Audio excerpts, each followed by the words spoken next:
Yesterday I was asked by a friend to help him with the control of his koi. Something wasn't right. But that wasn't his only problem. As spring has begun, it's now time to take action.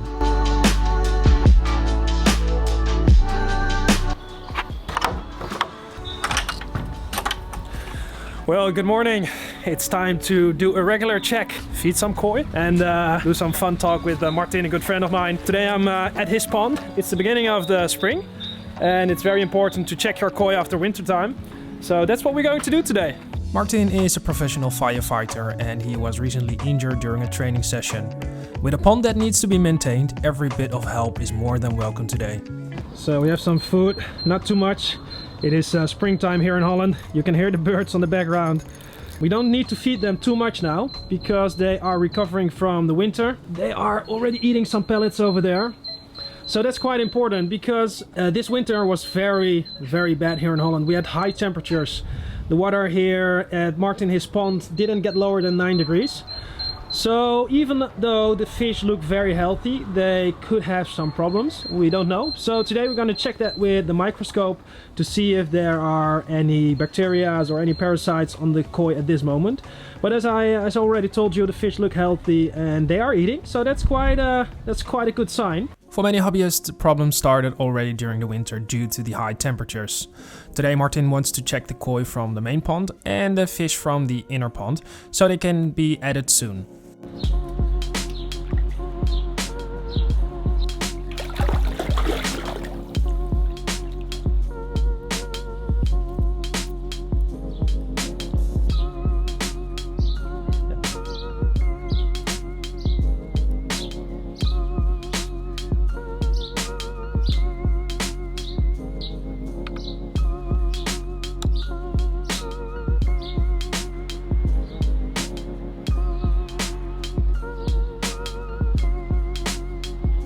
It soon becomes clear that one of the fish has a very aggressive parasite, Costia. Costia can be caused by various causes, such as poor water quality, stress or overcrowding. Fortunately, this parasite is treatable. Martin immediately decided to check the fish in the indoor pond as well.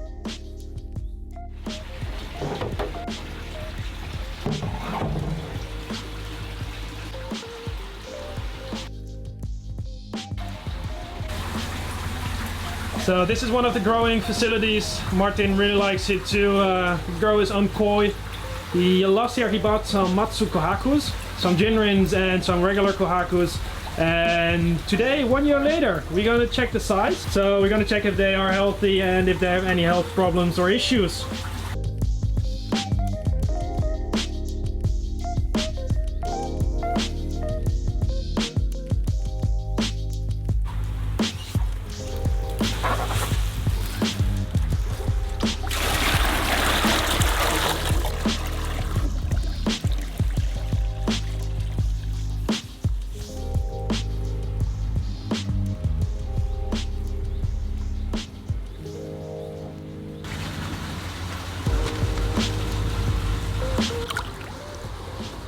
So it's time to get some of the slime from the scales from the koi. So we start with the Showa, the nice Jinrin Showa, and try to get enough to see it on the microscope.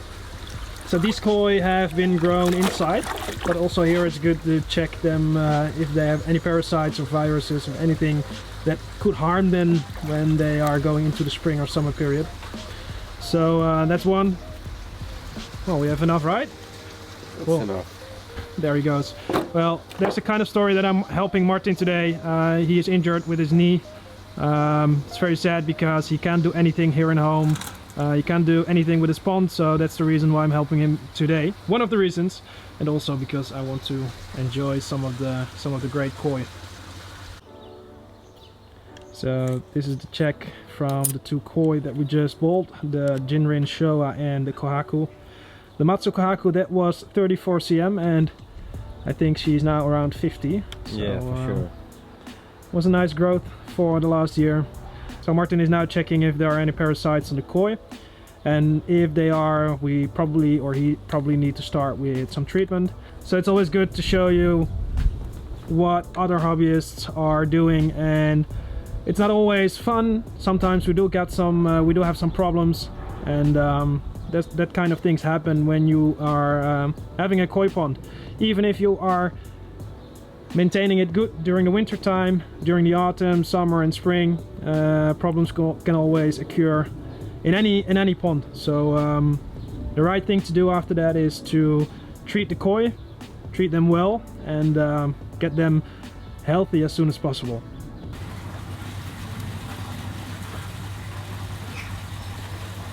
Right, so it's time to put the koi back into the indoor pond. Both are clean, so that's great news for Martin.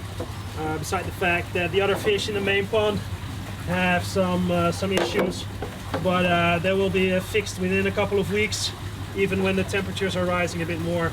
So when you're getting your koi out of your pond and using a koi stock like this, always stretch it so you don't damage the koi. It's very important. So that was the Jinrin Showa. We have the Kohaku left in here. What I really like about this koi is that the body has developed in a great way. The pattern is nice. You see a little bit light benny, but that's normal because the koi was inside for the whole winter, and that will recover soon when it's getting back to the big pond. So that's cool. So let me see. So again, just remove some of the water and try to keep it as straight as possible.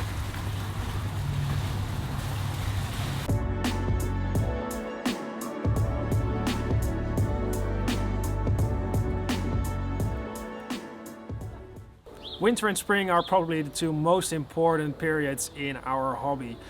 In those times we need to give the koi some extra attention and keep an extra eye on the fish. During winter and spring the koi have the most to suffer, and they need to use their energies, their saving energies that they build up during the autumn and the summertime.